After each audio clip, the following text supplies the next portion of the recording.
ॐ पार्थाय प्रतिबोधितां भगवता नारायणेन स्वयं व्यासेन व्यदितां पुराणमणिना मध्ये महाभारत अद्वैतामृतवर्षिणीं भगवतीम् अष्टादशाध्यायिनीम् अम्ब त्वामनुसन्दधामि भगवद्गीते भवद्वेषिणी.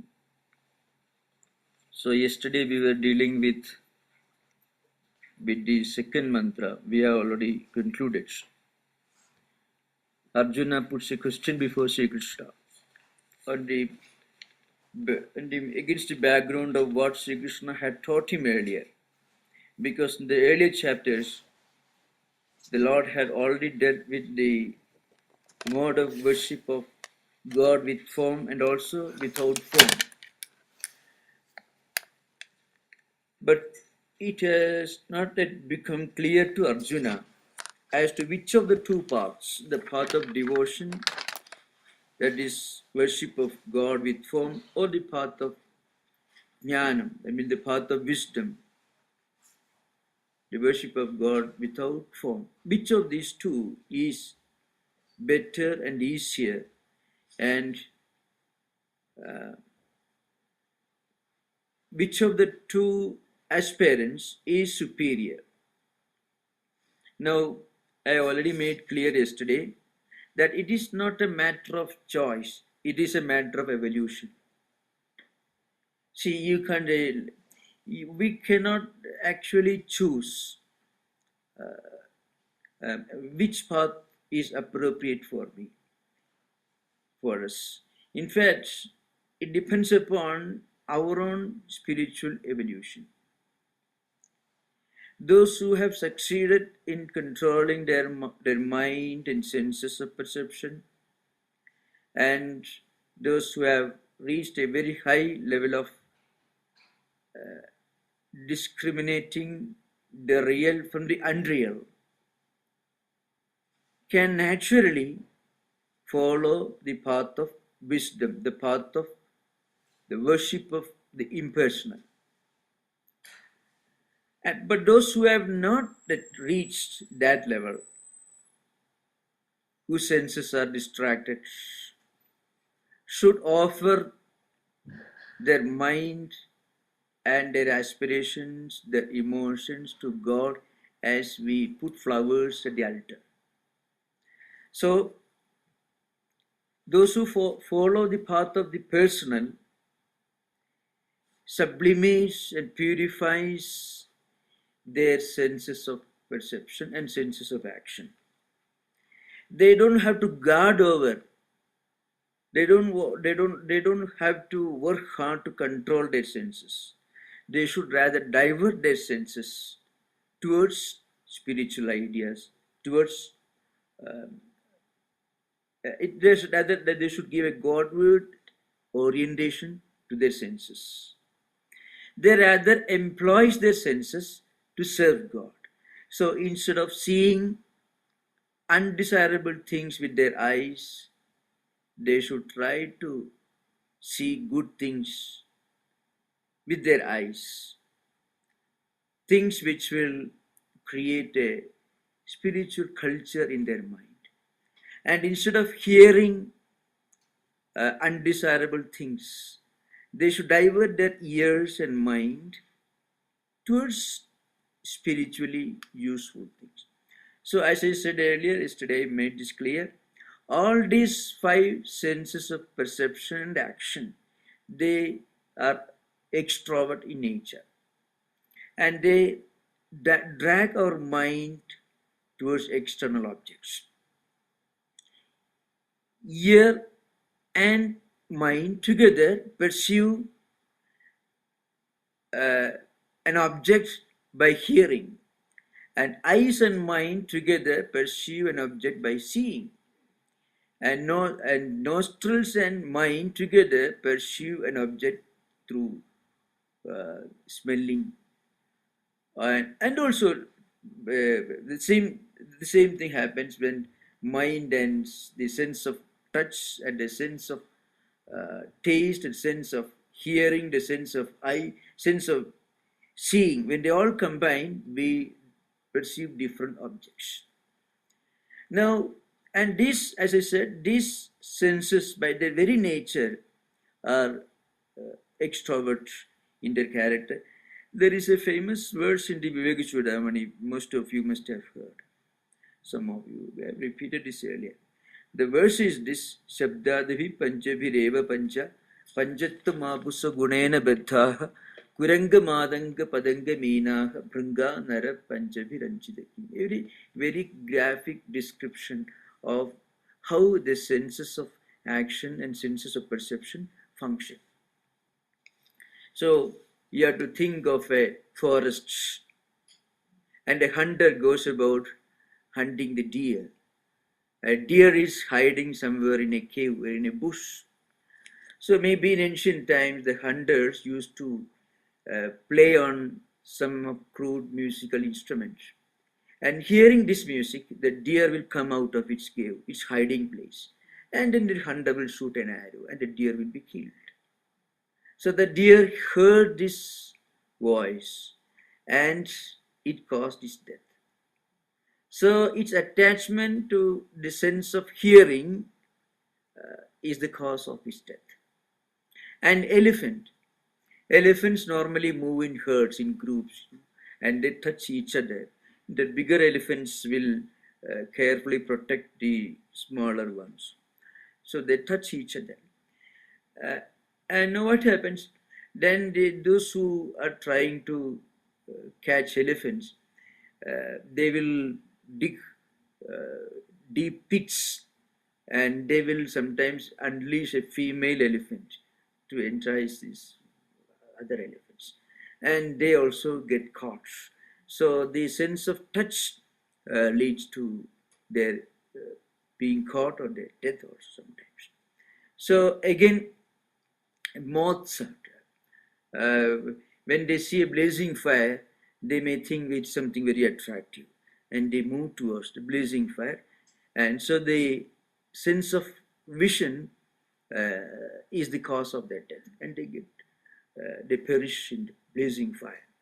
And again,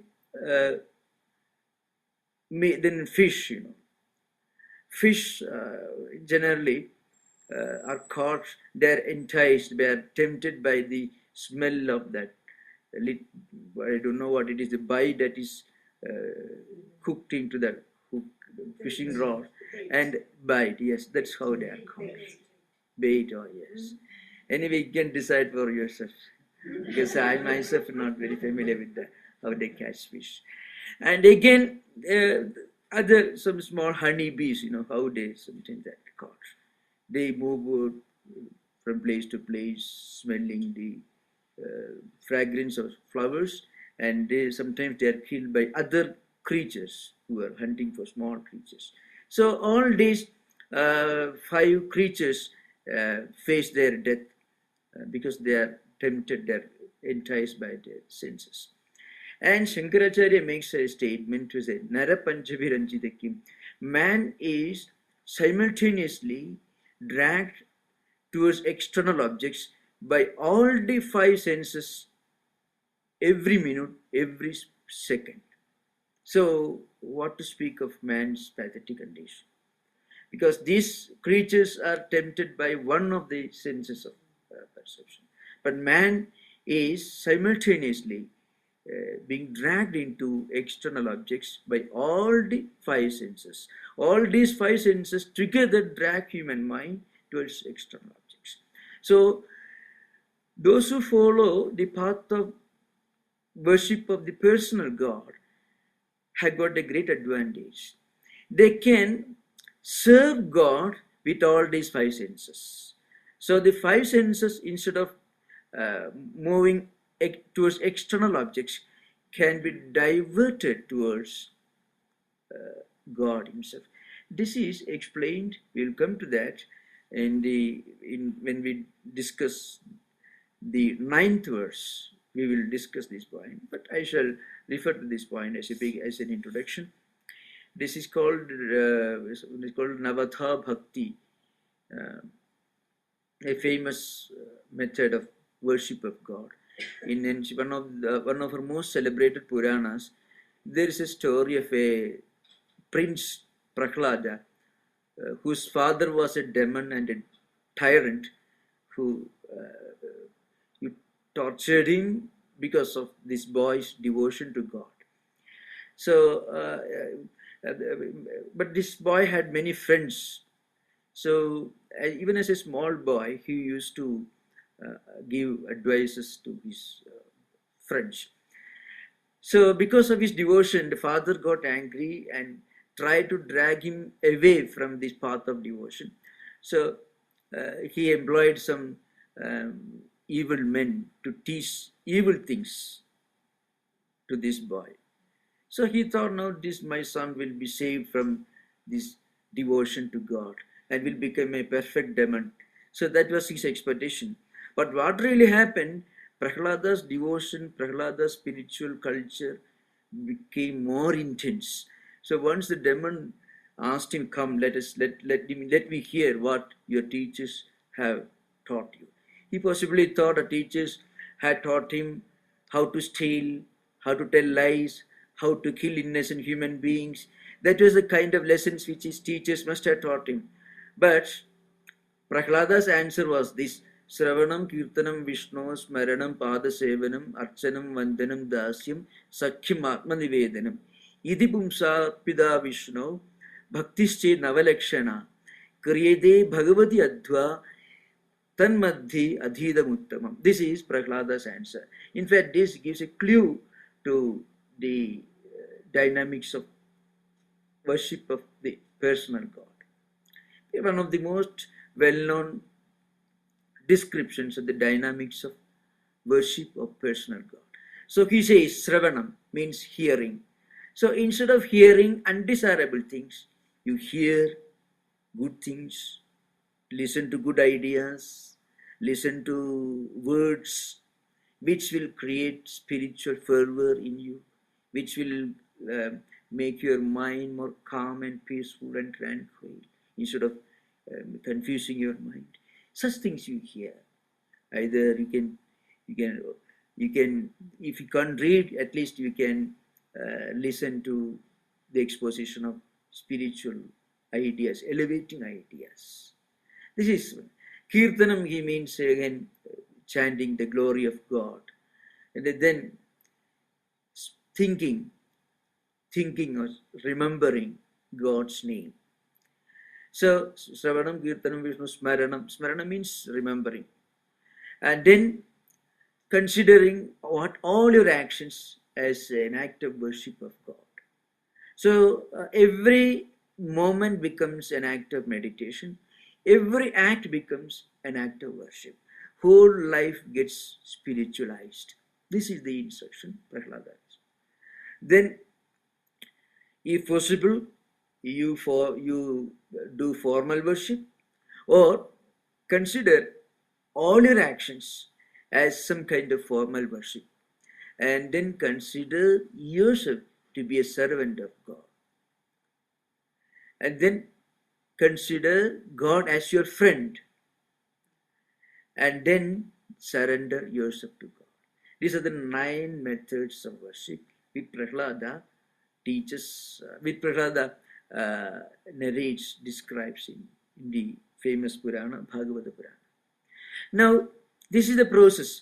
Now, remember, this is a way of sublimating human emotions, human thoughts, memory, retention, whatever mental or intellectual process is going on within mind, give it a Godward orientation. And this is very simple because it mostly involves external actions. You can read sacred books, it is not an internal process. So it needs some determination because senses naturally go outward. So, and you cannot really forcibly withdraw them. Even Patanjali Yoga Sutra also, when we talk about Chitta Vritti Nirodha, it is sometimes called, cessation of mental impressions. What we normally do in actual practice is diverting senses, mind and intellect towards spiritual ideas. Because otherwise senses will move towards external objects, and they will bring undesirable impressions to our mind, and mind will be full of undesirable ideas, memories, impressions, and emotions. Because whatever we do with mind and senses will create an impression in our mind. And this impression will have a tendency to come to the surface again. And it will prompt you to the same action. This is what really happens. No action is a first action. It's only revision. Everything is revision. Suppose you find there is a strong tendency in a man to do certain things.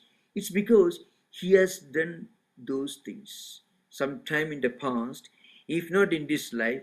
And if you believe in parapsychology or if you believe in Vedanta, in both cases, you can say he must have derived this tendency to do such things from his previous life.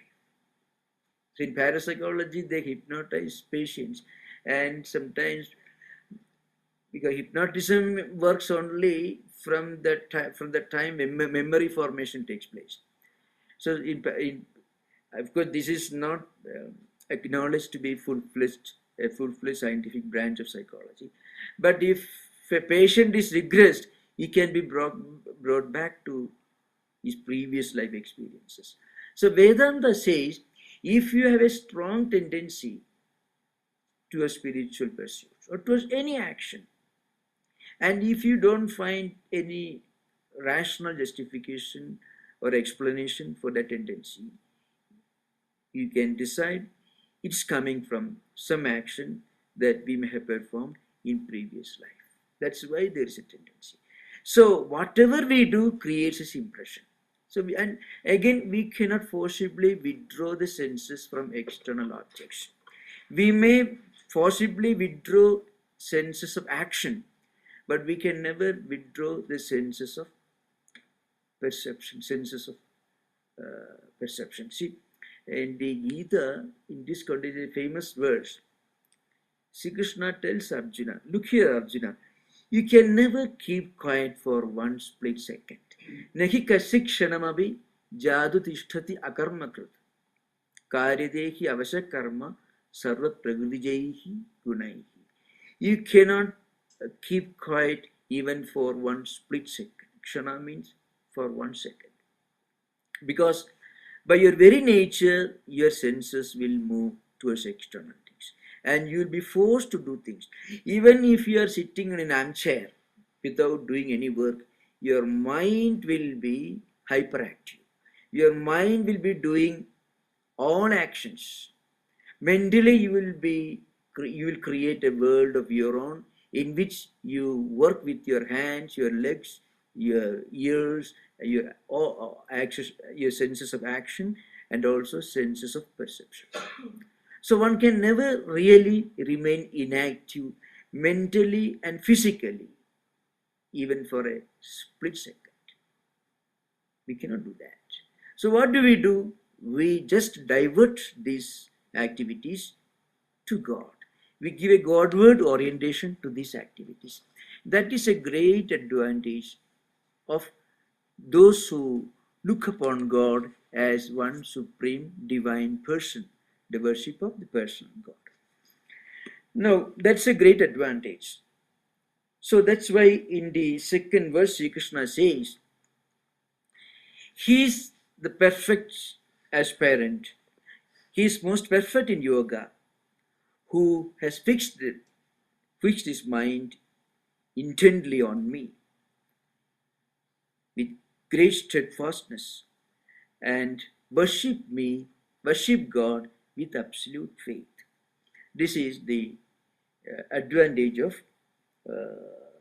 those who follow the path of Saguna Bhakti, what's called the worship of God with form, or worship of the personal God. Now, in the third and fourth verse, Sri Krishna says, the Lord says that it is also possible for one to worship God, the impersonal. But it is not possible for anyone who has got a strong body consciousness. Because so long as we look upon ourselves as a psychophysical mechanism, we consider ourselves as being engaged in different activities. So we had to divert our actions towards some supreme ideal. But those who follow the path of the impersonal will have to strongly guard their actions. They have to completely put a restraint on the activities of the senses. Because senses become a great obstruction. So they have to keep them under control. And they have to safeguard them. But this is possible for highly elevated souls, because their senses never go outward. Even when they see an external object with their eyes, they will see only glory of the Lord. So a great mountain, a river, a valley, or a lake, or an ocean, or the skies, or the constellation of stars, the sun, the moon, all of them remind them God. They do, in fact, these visions do not take their mind away from God. Rather, they remind him of God. In the Gospel of Sri Ramakrishna, you find Sri Ramakrishna refers to an incident, and it comes in Sri Ramakrishna's life, the great master also. Sri Ramakrishna was living on the banks of the Dakshineswar. So a number of great monks, ascetics, mostly from the Himalayan region, used to come to Dakshineswar at that time, during those days, on their pilgrimage, on their way to the great pilgrim center of Puri. So on a few occasions, some great spiritual personalities, ascetics, came. So there once a great ascetic came. He was looking at the sky, looking at the mountains, looking at the Ganga river, and he was in a state of ecstasy, because all these sights reminded him of the Supreme Lord. So, for the highly elevated soul, the world reminds him of God. But for those who are not so highly elevated, the world drags their mind away from God. That is the important point. So for those whose mind automatically and naturally flows towards the thought of God, they can practice the worship of the impersonal. Because even external nature, which is normally a temptation and which drags a normal man's mind away from God, rather reminds them, these great elevated souls, of the glory of God. For such elevated souls, it is possible for them to worship the impersonal, because they are completely free from body consciousness. Even their own body, which is part of the world, reminds them of the glory of God. So, but then this is possible only for those who do not have any body consciousness, whose mind automatically goes to God. That idea is explained here. These two words, third and fourth. Yetu aksharam anirdesyam avyaktam paryupasade sarvatragam achintyam cha kudastham achalam dhruvam samniyamya indriyagramam sarvatra samabuddhayaha te prapnuvanti mameva sarva bhuta hiteritaha. Do you want me to explain every word? Perhaps may not be necessary. I don't think it's not required. I shall give a free interpretation. That's all right. So here the description is that Indriyagrama means the aggregate of senses. I mean the senses of action and also senses of perception. Now, samniyamya means having fully controlled. You have to, again, this control is a relative term. For these elevated souls, their indriyas are naturally oriented towards God. But when you use language, because the inadequacy of language in explaining transcendental ideas, language sometimes fails. That's why the language, samniyamya, actually means having fully controlled. So having completely controlled the aggregate of the senses, they worship the imperishable. Sarvatraga machintyam cha. And this imperishable, this Brahman, this Atman, it is anirdesyam, means you cannot explain it.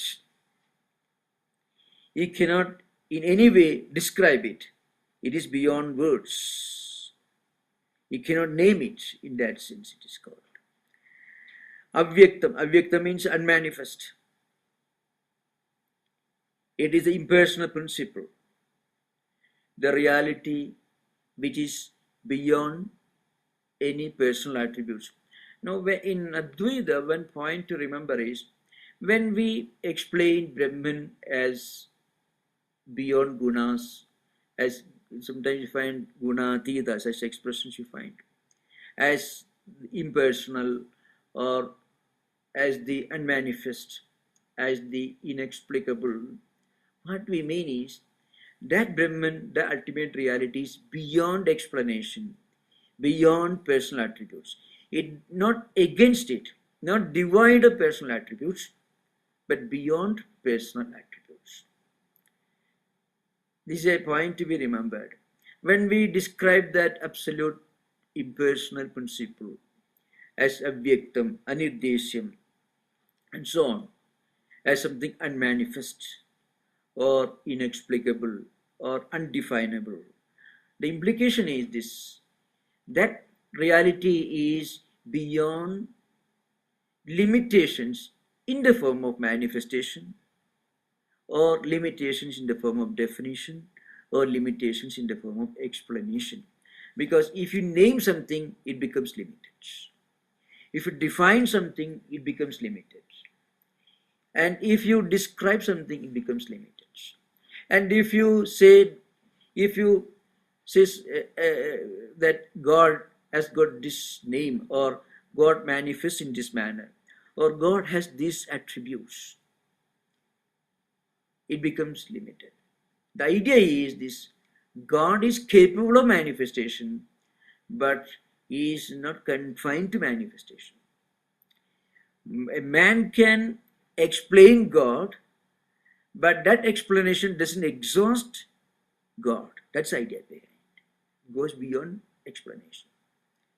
Because in Vedanta, our idea of God very often depends upon our own spiritual evolution.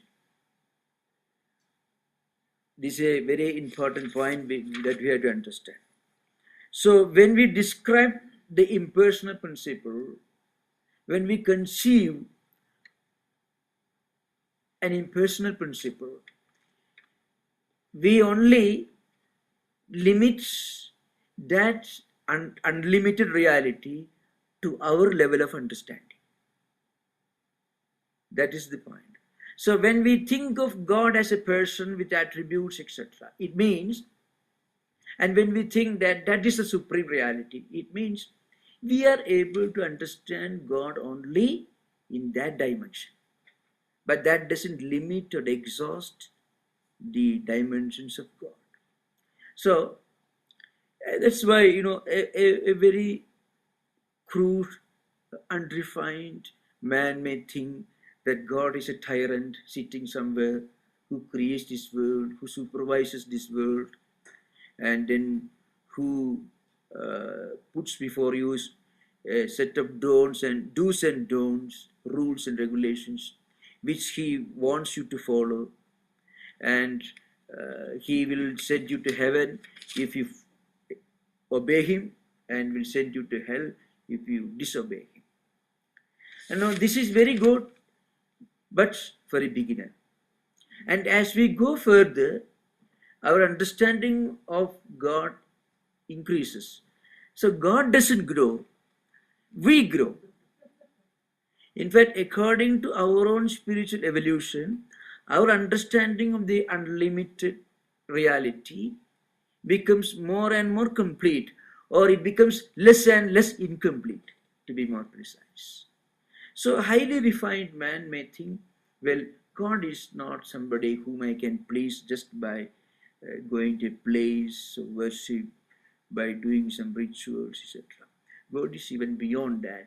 He looks upon entire humanity as his creation. He's a highly humanitarian God. At the highest level, a spiritually evolved person, he also will go to temple. He also will go to church. Remember, those who follow the impersonal doesn't accept the personal. It is not so. This is a very important point that is to be stressed in any Vedantic class. These two are not mutually contradictory. It is not that I accept God only the impersonal.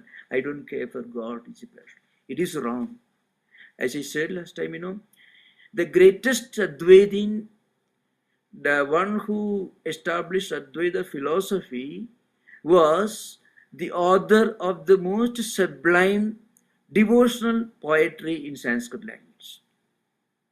And even the present method of puja that we follow in temples all over India, right from Tripureswari in Tripura, that is east of Bangladesh, right up to today's Pakistan and Afghanistan, and from Himalayas to the extreme south, Sri Lanka.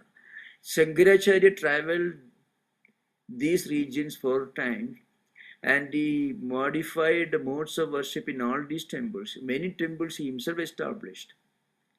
And he is the author of the most sublime devotional poetry in Sanskrit language. In fact, our Aratrika that we follow, that we had Aratrika, you may see Vesper service. Its original description is given in Shankaracharya's Chadushashti Upajara Puja Stotram. You can find whole puja is explained. What I mean to say, the point is this. I want to drive home one point. The personal and impersonal are not mutually contradictory. And Sri Ramakrishna repeatedly asserts this point. They are not mutually contradictory. One should not get away with the impression that those who follow Advaita or those who follow the path of the impersonal don't care for the personal. In fact, Shankaracharya, in one of his slokas in Gita Bhashya, you find in the 13th chapter, 10th verse, you find in that context he says the highest devotion and the highest wisdom, the worship of the personal and the worship of the impersonal at the highest level of perfection is the same. That's what Shankaracharya says. And Sri Ramakrishna makes this point very clear in very many cases.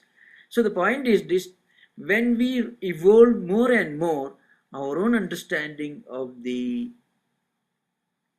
unlimited dimensions of God increases. So one is not contrary to that. So you can say the impersonal goes beyond the personal. No, it doesn't go contrary to the personal. And all the great teachers of Advaita were also great devotees. In Sri Ramakrishna's gospel and Sri Ramakrishna's life, you find so many ascetics, Advaitins, staunch Advaitins coming to the Dakshineswara temple. One Advaitin came. He is always in a state of Jivan Mukta, means liberated soul. He has no body consciousness. And this man suddenly came to the Dakshineswara. He jumped to the Ganga river, took a plunge, and without removing water, straight away came to the temple, stood in front of the image and started chanting some devotional poetry. And the whole temple started vibrating because of that great ascetic's sense of identity with the Divine Mother. So these things you find. So this should be kept in the background when we discuss these personal and impersonal aspects of God. So, but then from an aspirant's point of view, there are some differences. That is from the standpoint of a spiritual aspirant, not from the standpoint of a great liberated soul who has reached his goal. So, yetu aksharam anirdesyam avyaktam paryupasade sarvatragam achintyam cha kudastham achalam dhruvam. But those who are devoted to the impersonal absolute, the imperishable reality, and that imperishable reality is the firm support of this world. That's why kudastham it is stated here. And it is undefinable. It is anirdesyam. And it is beyond all manifestations. Avyaktam. They also reach me because they have completely controlled the senses. Indriyagramam samniyamya. They completely controlled the senses and their mind is always focused on me. And therefore they are always calm and quiet. They see everything. They are established in an attitude of complete equanimity. That is sarvatra samabuddhayaha. Everywhere they see the same. You can find again a great liberated soul who has reached his supreme realization, who has reached this level of supreme realization. Through this impersonal worship, came to the Dakshineshwar. And the same ascetic whom I referred to last time, this time. He took a bath in the Ganga and came to the Dakshineshwar, and then he started eating from the leftover of food items scattered here and there. Sorry. And then he went back. And as he was going back, Sri Ramakrishna told his nephew, the one who was assisting him, he is a real Paramahamsa. Paramahamsa means the ever liberated soul. That a great spiritual person who has reached this highest level of perfection through this worship of the impersonal, mentioned in this third and fourth verse. So that ascetic, he walked fast and Hridaya followed him. He tried to dissuade Hridaya by throwing stones from a distance because they don't want to be disturbed by other people. They are living in their own world of identity with the supreme reality. But the Hridaya persisted. Then he turned back and told him, when you cease to see any difference between the ditch water that was flowing in the ditch and the pure water of Ganga, when you see both the pure water flowing in the Ganga and also the ditch water with a sense of equanimity of mind, then you have reached your highest goal. That was an instruction given by this ascetic. So here you find here, samniyamya indriyagramam sarvatra samabuddheha, seeing the same everywhere with a sense of perfect equanimity of mind, seeing the same everywhere. Te prapnavanti mameva sarvabhuta hiterataha. Because they are constantly, naturally thinking of God. Because their senses naturally flow towards God. Though directly they are not involved in any action, yet within them they are always contemplating on the supreme reality, and then they work for the good of others. They work for the welfare of others. So there is sarva bhuta hiterataha. They are always interested in doing good to others. It is their nature. Not that they deliberately plan to do some philanthropical work for the welfare of others. No. By their nature, they naturally get involved in actions which happen to be good for the welfare of the entire creation. This is the characteristic of those who have reached the highest goal through the worship of the impersonal. Those who follow the worship of the personal, they have to plan, they have to think, then they have to divert their senses of action and senses of perception towards good actions, good deeds, where instead of reading undesirable things, they read sacred books. Instead of listening to undesirable things, they listen to good ideas, good things. Instead of stuffing their mind with undesirable thoughts, they try to think of God and spiritual ideas. So, in all ways, they just offer their senses as a flower at the altar of God. They try to sublimate the activities of the senses. They don't make any deliberate effort to control or to restrain their senses, because that's difficult for them. They're beginners, those who follow the path of the personal. They have a great help also, because when they think of God as the embodiment of compassion, mercy, and all desirable qualities, then they feel an intimacy with God. They feel, this is Sri Ramakrishna says, in the Bhagavad Purana also says, Sakhyam Atma Nivedanam. Such an aspirant should try to establish a relationship with the personal God in terms of human relationship. You think of God as your friend, or as your protector, or as your mother, or as your father, or whatever it is. So it is much more intimate and much more humane, and there is greater safety and protection in the path of the worship of the personal God. This is a great advantage. So now we will come to the 5th verse. Here again, this idea is further expanded.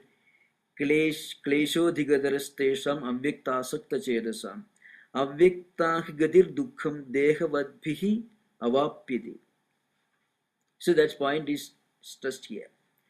There are many obstacles facing those who are devoted to the impersonal idea, the impersonal absolute.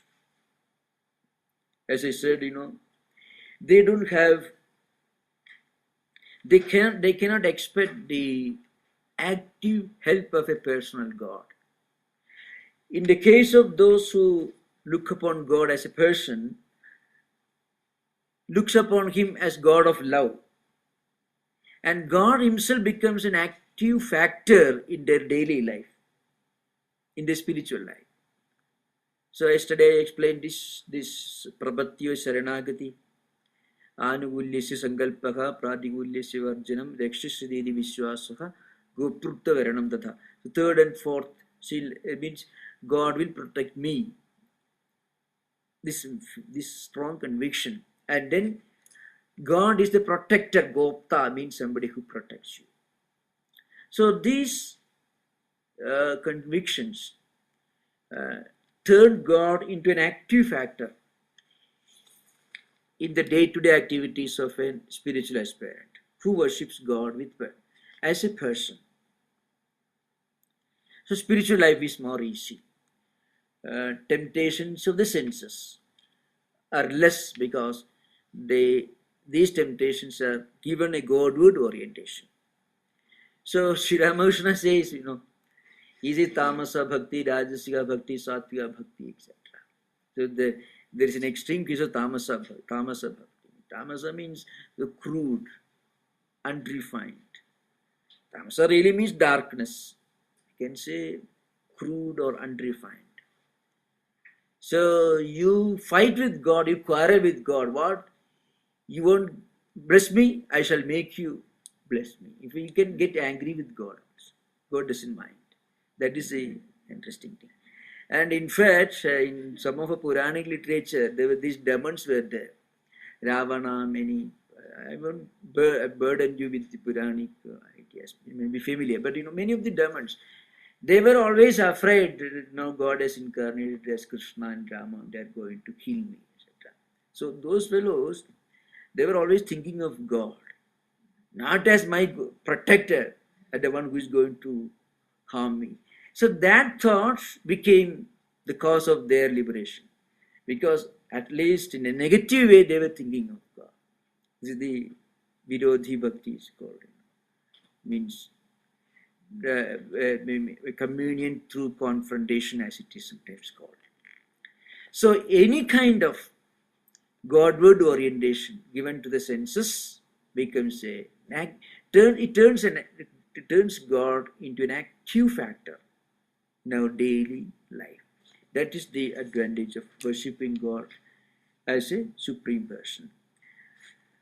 But in the case of those who look upon God as an ideal, as a supreme principle, will not get any active help because he thinks of God as a supreme person. But he won't need it, because if he's really fit for worship of God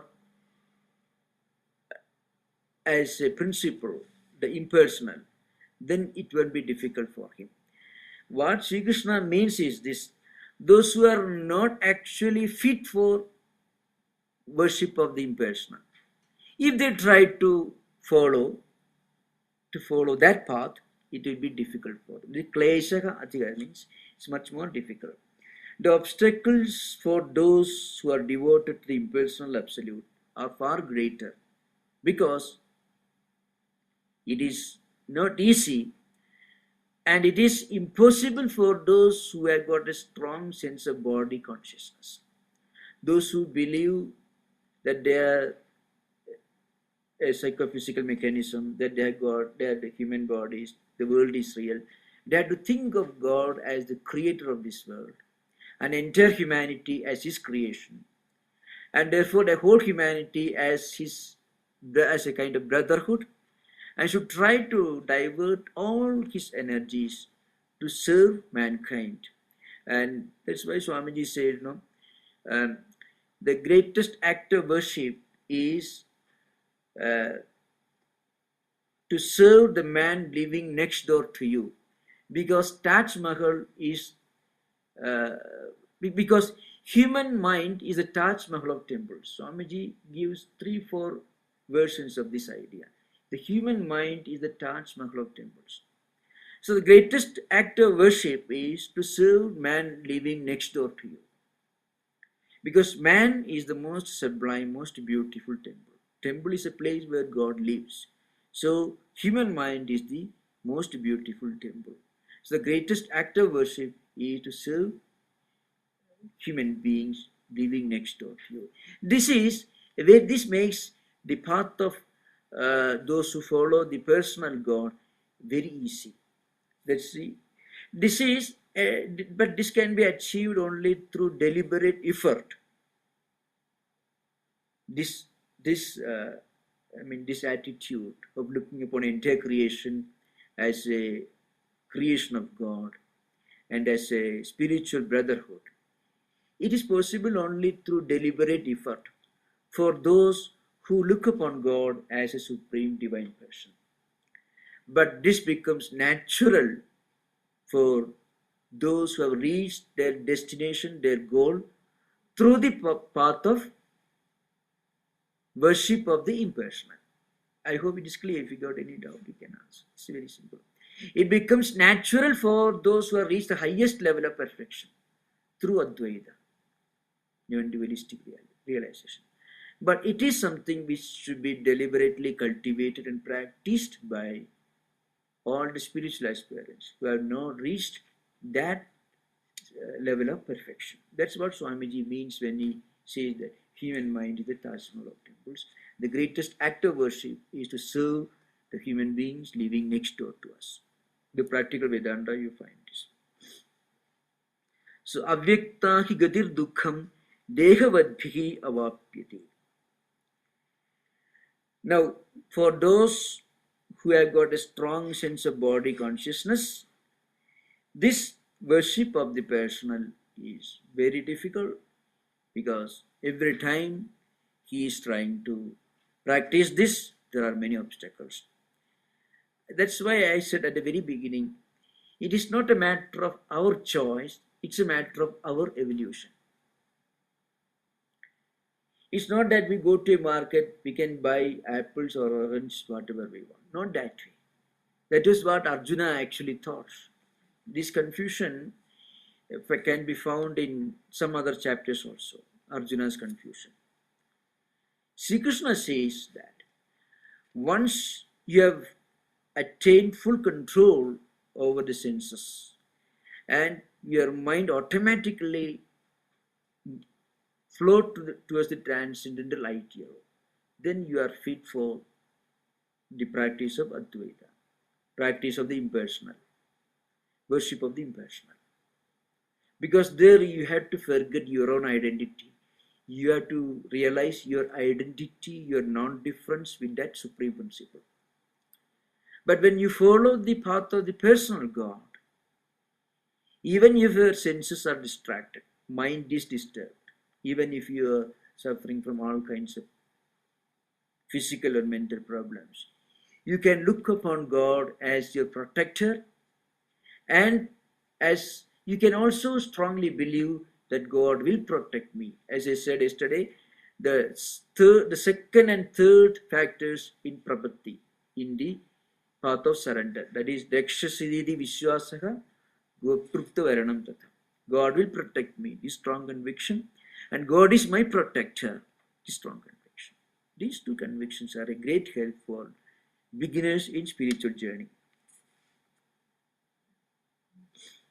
Now, in the 6th and 7th verse, again you find the Lord describes how it is very easy for an average spiritual aspirant who has not attained full control over his senses to worship the personal God. Yetu sarvani karmani mai sanyasya matparaha ananne naiva yogena mam dhyayanti upasati. Teshamukam samudharta mrityu samsara sagarat bhavami najirat partha mayi avesida chedasam. Now, the Lord promises here, I will lift that person, the spiritual aspirant, the one who worship God as the supreme divine person, from this cycle of life and death. Samsara, the word samsara is given here. Samsara actually means moving through a cycle. So the Lord promises that He will save you from this cycle of life and death. Here, at the very beginning, I must say, in Vedantic tradition, life as such is considered to be a state of imperfection. Because when we are born, when we feel that we are this body, it is a limitation. Our true nature is that we are the unborn, infinite reality. So, this state of moving through the cycle of life, death, rebirth, and again continuation of the cycle, this is something from which every spiritual aspirant wants to be protected, wants to be saved from. He wants to pray to God to protect him from this cycle of life and death. And God promises here, I shall save him from this. He is called, Mrityu Samsara Sagara. Literally, it means the ocean of death-bound worldly existence. This worldly existence ends in death, and it is a state of imperfection. It is certainly unpleasant, and a spiritual aspirant wants to be saved from this cycle. I should explain a few things about this. Now, in Vedantic tradition, you find existence is conceived not as a straight line progression, but rather as a cyclic movement. Not only the individual entity, but also the entire cosmic entity is explained as moving in a cycle. So, we are born, we exist, we grow, we evolve, we face decay, and then we face death. These are the 6 changes. Jayade, Asti, Vardhade, Viparinamade, Kshiyade, Nasyade. These are the 6 changes. So, these are the 6 changes through which every human being has to go through in Vedantic tradition. And depending upon our actions in this life, we will be reborn again to enjoy or suffer, depending upon the type of actions we have done in this life. This cycle goes on. That's a cycle within cycle, the wheel within the wheel, which Swamiji refers to in Karma Yoga. Yesterday they read it, the wheel within wheel. So we come out of this wheel only when we realize that we are not this body. We are something which just goes beyond all this. So long as we think we are this body, we are confined to this rotating wheel of samsara. That is life, the state of being born, life, actions, death, rebirth, and again the continuation of the cycle, this wheel. Now, so long as we think we are this body, we continue moving along this cyclic rotation. And the moment we realize that we are beyond this, we are not just these bodies, we are a spiritual reality. This body is something which we have got, which is not eternal. Swamiji refers to these two ideas in complete works. According to some people, we are this body and we have a soul. According to Vedanta, we are the soul, we have got this body. This body is not eternal, soul is eternal. So that's what Vedanta says, we are the spirit, we are the soul, and we have got this body. And this body comes and goes. The spirit, the soul, the self never perishes. It is eternal. And we can come out of this either through the grace of God or through the realization that we are not this body, we are the Atman. Here, the Lord says, those who completely devote all their actions to me, yetu sarvani karmani mayi sanyasya, those who completely surrender all their actions, mental actions, physical actions, intellectual actions, all their actions to me, and those who consider me as the supreme goal to be attained, without any diversion, without any deviation from this strong conviction, and those who always meditate upon me, I save them from this cycle of samsaras, the cycle of life, death, and rebirth. This is a great promise given in the 6th chapter. So, but there are a few important factors to be remembered. One factor is, whatever we do, we must dedicate that action to God and its results also. In fact, the idea is this: we normally are not attached to actions. We are actually attached only to results of actions. Nobody has got any attraction for action as such. No attachment for action, attachment only for the results of actions. If they can have the results without the action, they would rather have it that way. But it is not possible, so they have to go through this process of action. So all attraction or attachment towards action is in fact is attraction for results only. Here the Lord says, you whatever you do, physical, mental, or intellectual, a word you speak, whatever action you do, or thought that you think, all days if we can dedicate to God, naturally our mind will automatically dwell on the supreme reality. Because every action, even the most intellectual action, when it goes on, our mind will be deeply attached to something other than that idea. Always the feeling, I am the doer and I am the one who is doing this work, and I am the one who is going to enjoy the results of this work. In Sanskrit we call kartrutva bhoktrutva, means agentship of action and enjoyership of action.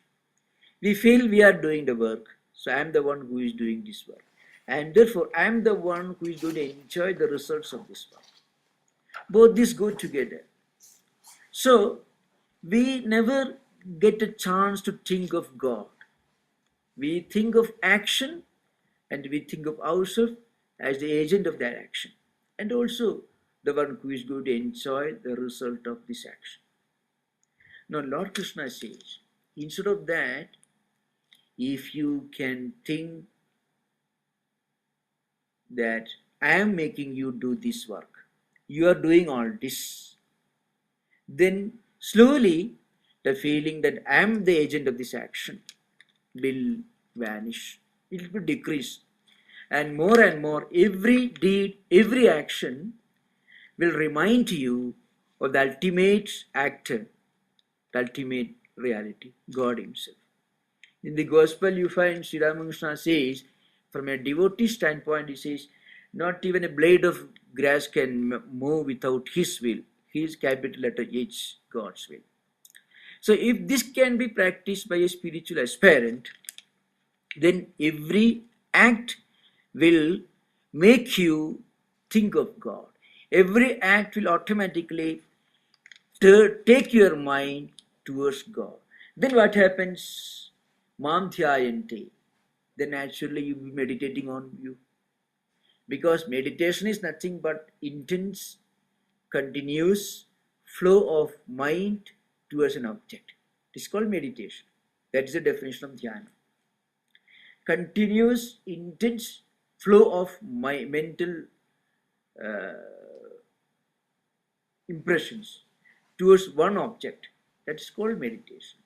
So, if one can dedicate all his actions, all his deeds, thoughts, and words to God, then slowly it becomes an act of constant meditation. Ananye naivaya, without any deviation, without any distraction. Then that will take you away from this wheel of the cyclic wheel of life and death, cyclic existence of being born, living, doing things, and being reborn to continue the same cycle. This cycle comes to an end if one continuously meditates on God, and one can continuously meditate on God when he dedicates all his actions and their fruits to God. This is the idea behind. We'll continue this discussion tomorrow. It's almost time. For half an hour, we'll have discussion. If you've got anything to clarify, any questions to ask, we'll discuss.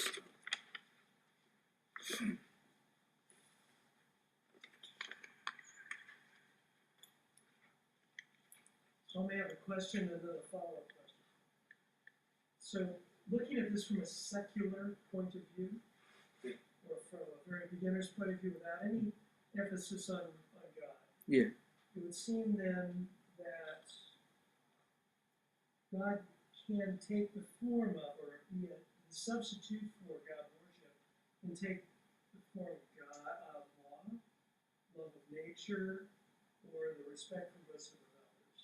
So that any of those could be our Love of nature and respect for elders. Mm-hmm. Or for that matter in America, the respect for law. So could these not in a secular... A purely secular attitude. So then the follow-up question is, in our culture, too often the Richard Nixons of the world, or the some of the business... If you don't mind, could you come and get nearer? Because here, because of the sunlight, I can't see. Oh yes, now it's all right. If your curtain is closed, it will be fine. Come. So, so what we have in this culture is too many politicians, leaders, or business people that say, well, the law allows me to do this. God, yes. Okay, I'm saying... They use the word Lord. Law. Law, so law. Yes. Again, it starts with the idea that if we don't respect God per se, we can think about law or nature or something else as our nature. Okay. But what happens is some people will say, well, what I'm doing is legal. There's no law against it. In fact, the laws that are extant allow it. Yes. Yet we know it's wrong. Yes. So then how do we, in a secular construct, say, well, that's not enough. You've got to take it beyond that. Yes. For people that don't necessarily believe in God. Yeah. What's the next step? Well, if somebody thinks that what his action is sanctioned by law, though it's not acceptable from a spiritual point of view, it's true, it happens, sometimes, law becomes purely neutral. Law can be very brutal also. Law, you see, law can be very brutal. It can go against human ethics as well. Law need not necessarily be ethical. It cannot be even moral. Very often, see, it's purely neutral. So, in such cases, the best option is for all right-minded people to come together to try to introduce an amendment, necessary amendment to this law. That's all we can do. Because law can never be necessarily virtuous, based on virtues or ethical and moral principles. See, before the emancipation of the slavery was legal. It is brutal, it is unspiritual, it is cruel, but it was legal. Now it is not legal, but it was purely immoral. In India, for example, in ancient times, sometimes there used to be discrimination on the basis of casteism. According to the laws prevailing in those days, it is perfectly legal. But it is certainly against the principles of ethics and morality. So this has been the case throughout the world. So no law can be spiritual. It need not necessarily be even humanistic. It can be anti-humanistic even. So in such cases, the best option is for all right-minded people to come together and discuss and create an opinion for introducing the necessary amendments to that, such the legal conventions. Because very often law can permit inhuman, immoral, unethical, brutal customs and conventions. It has happened everywhere. During the ancient in ancient Rome, the law gave full citizenship only to a handful of people. The rest were all serfs and slaves. So just imagine.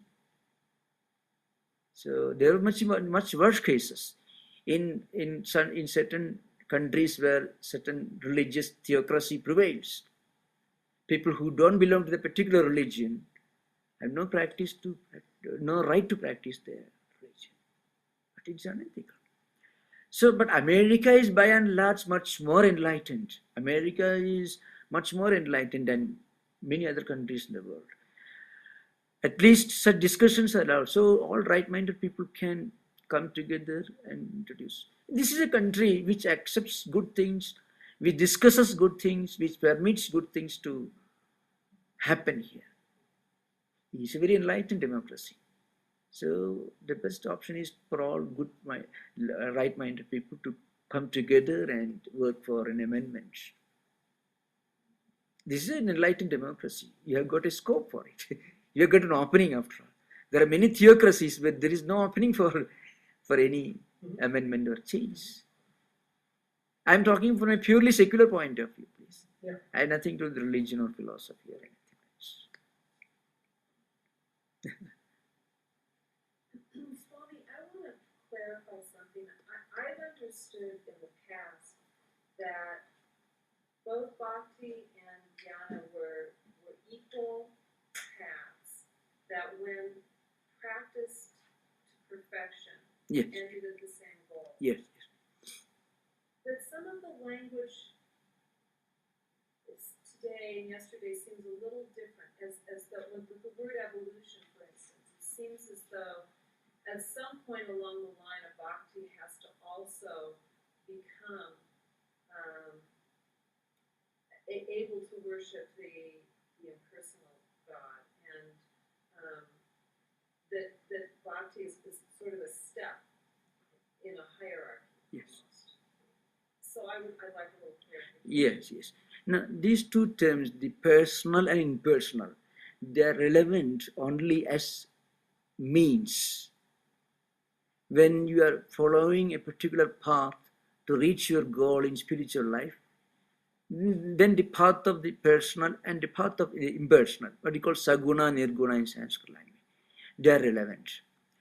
But when you reach the highest level of perfection, then these differences cease to exist. I can explain further. Through the path of bhakti, every devotee aims to reach the level of what's called in Sanskrit sayujya. Sayujyam is a state of identity with the Lord. The devotee realizes a state of his non-distinction, non-difference with the Almighty God Himself. And that is the highest level of bhakti, where the devotee doesn't see anybody, anything in this world. So doesn't the bhakti try to have that union with the personal God? Yes. In fact, the bhakti, I'm talking about bhakti. Bhakti is always related to the worship of the personal God. Yes. I know Hanu, there's a great devotee called Hanuman, He said, when I'm feeling I have got body consciousness, then I'm his servant. When I feel I am a separate individual soul, I am part of Supreme God. And when I've gone beyond that, then I feel that I'm non-different from God. And at the level of the highest perfection, these two terms themselves become irrelevant when you reach the goal. And if you read this Shankaracharya's commentary, you can find, I just read out this portion.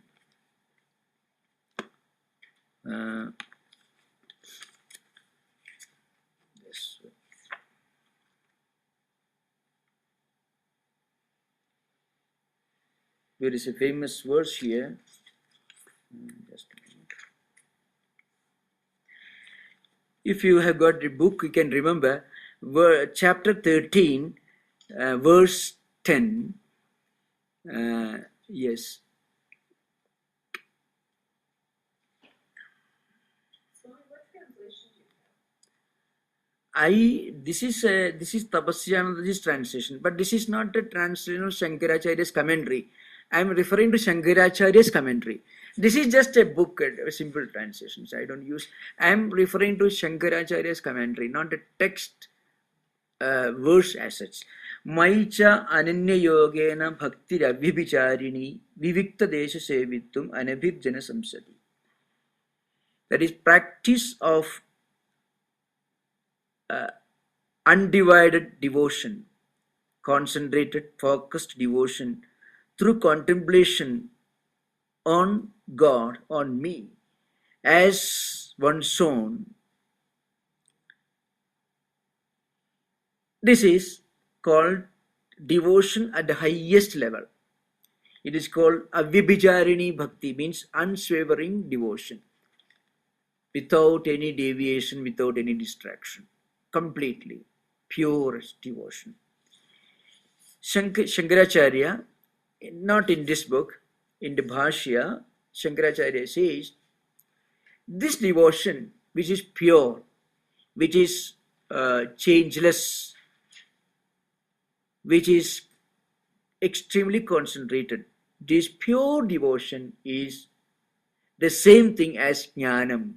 Jnana means wisdom, Advaitic realization. Sacha jnanam, that's what Shankaracharya says. So Shankaracharya explains this pure devotion as na vyabhijarana sila avyabhijarani achala bhakti. Says this devotion which never deviates from the path, which is changeless, unchanging, which is solid, which is focused and concentrated. It is the same thing as jnanam, wisdom. This is Shankaracharya's definition. You can read the Bhashya. So, at the highest level, when you reach the goal, it's the same. But as means, they are different. It's And like, you're not seeing that one is lesser or greater. eh? That neither path is lesser or greater. No, there's no less or greater, because the highest devotee identifies himself as non-different from the God whom he worships. See, you find in Sri Ramakrishna's life, he was doing worship, so he was putting flower on his own head.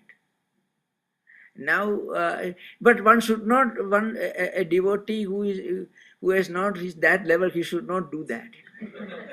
And sometimes he will taste the food that he is about to offer. It will be sacrilege, it will be blasphemy. But for those, it is a state of experience and not a philosophical doctrine. Remember, the one point to remember is this state of non-distinction or non-difference between the worshipper and the worshipped is a matter of inner intuitive experience. It is not a philosophical doctrine. It is not an idea or an ideal. It is something which can be called an experience. And an experience can only be experienced. It cannot be explained. Even at the mundane level, an experience can never be explained. Can I try to? I have tried to answer Kathy's question for myself. I don't know if Yes. it makes any sense. And the idea is that if we're our soul, which is an expression of God, is manifested then in the body, then at some point early in our lives we recognize ourselves and are amazed at ourselves, and we become conscious of self, and then that develops into ego, and over time ego drives us into trouble. In fact, no, if it's true inner experience, it doesn't develop the ego. You start seeing yourself as non-different from all the entire creation. So when I'm thinking, I have realized God, so I am very great and proud. That man has not realized God. He has realized something else. But when I'm thinking, here's my point: is I think through my senses, then I start thinking I'm omnipotent, I'm Yes. all things, Yes. and then I find that whoops, it's not true, and I start suffering. Right? So then it's all right. Now I'm in trouble. Now, how do I get out of trouble but try to backtrack to where it came from? Yes. And how else can I do Yeah. that by using Yeah. senses? You mean when you reach a level of mystical experience, then how you live in this world is a backward movement. That's what you're talking about? No, I'm saying when I get into trouble, when I get into a place of suffering through my own. Oh yes, after this through my own experience, senses. after your experience. Yeah, so I've painted myself into a corner of Yes, suffering. yes, So the way to get out of that right. No, is yes, using the same way I yes, got into it. yeah. No, My senses. now somebody who has reached this level of mystical experience, intuitive experience, if he has to face a crisis or a dilemma or a difficult situation, how he face it? Now, in fact, it won't be a dilemma for him, because he will realize that the world in which he is living, the world which he sees around him, is by its very nature imperfect. So you feel it's a problem only if you don't understand it is a problem. That it is a natural characteristic. The world by its very nature is imperfect. World can never be perfect. See, you feel it's a mighty big problem because you expect want to live in a world which is problem free, which is impossible. And when you realize that problem is a natural part of the world, then it's no more a problem for you. And I can explain this again in the basis of a famous simile given in Vedantic text. It says, it's a king, how a highly evolved person lives in this world. A king may play the role of a beggar, and he may even get an Oscar award. But he knows very well that when he's playing the role of a beggar, After the makeup is changed, he will go and stay in a 6-star hotel if there is sun one size. So he may, so much of misery you may feel on his face, you may see on his face. He may get an award for playing the role of a beggar, but he may be multi-billionaire. But he won't be miserable. He knows, even while playing, he knows he's playing. It's a matter of makeup only. That's how a liberated soul lives in this world. Sri Ramakrishna refers to this, but it comes in Vedantic text, and Sri Ramakrishna refers to this, a king playing the role of a beggar. Even when playing the role, you may feel, you may see misery on his face, but there will be no misery within his mind. So a liberated soul, when he lives in this world, he knows that he is that Atman which is free from all. So he won't be miserable. We feel that man is poor, man is suffering. But it's not the suffering for him, that's it. So I think just 2 minutes, if there is no doubt. If there is anybody? Yeah, I think the question is, when we are reading this, like what Krishna is saying, like if I imagine one bhakta is going on the way, right, and one person who is also a devotee, but from personal point of view, A bhakta, excuse me, is going on the way path of his religion. of bhakti path of bhakti, right? Devotion. Personal bhakta, he is also a bhakta. He wants to reach that supreme goal, right? So looks like Krishna is trying to, is saying that he will help the bhakta, but he won't help this guy as much, the other guy. So that is not even-minded. Oh yeah, yes. Now remember, the one who follows the path of the impersonal, he doesn't have any idea of Krishna or any God in this world. But Krishna is But seeing him, right? and So we should help. second point is somebody who follows that way, he is actually not following the proper path, because who is fit for following the path of the impersonal? Only those who have reached a high level of perfection in controlling their senses, in focusing their mind on one ideal. Only such people are actually fit for following the path of the impersonal. Now, wait a minute. No, wait a minute. Now, people who have reached that level of perfection won't require any help. He will automatically see, if you have got a first class, if you have got a distinction from BA final year, then you won't require any special tuition for sitting the first MA postgraduate class. If you have got a high grade in BA, do you think you will require an extra help for going and sitting the first year MA class? You won't require. So the one who has actually entered the path of the impersonal has left this stage behind. What Krishna means is a person who has not controlled his senses, who has not reached that level of spiritual maturity, still he wants to follow the path of the impersonal. A child who wants to go for PhD research. You cannot help him. Nobody will help him. Nobody can help him either. That's what Sri Krishna means. Somebody who has not reached that level of mental perfection, if he follows the path of the impersonal, he won't have any help, because it is risky for him. Means he has got a strong sense of body consciousness. A strong sense of body consciousness. At the same time, he wants to follow the path of impersonal. A man who is absolutely illiterate, he wants to start research in Berkeley University. How ridiculous it will be. Nobody can help him. That's what Krishna means. Dehavadbhi means by those who have a strong sense of body consciousness. They can never follow the path of the impersonal.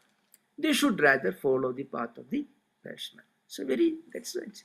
Logically, he is not benefited by the grace of God.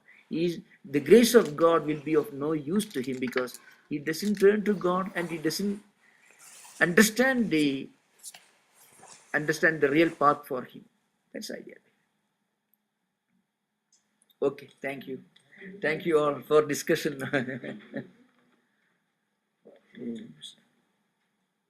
Om Shanti Shanti Shanti. Sri Ramakrishna Arpanamastu.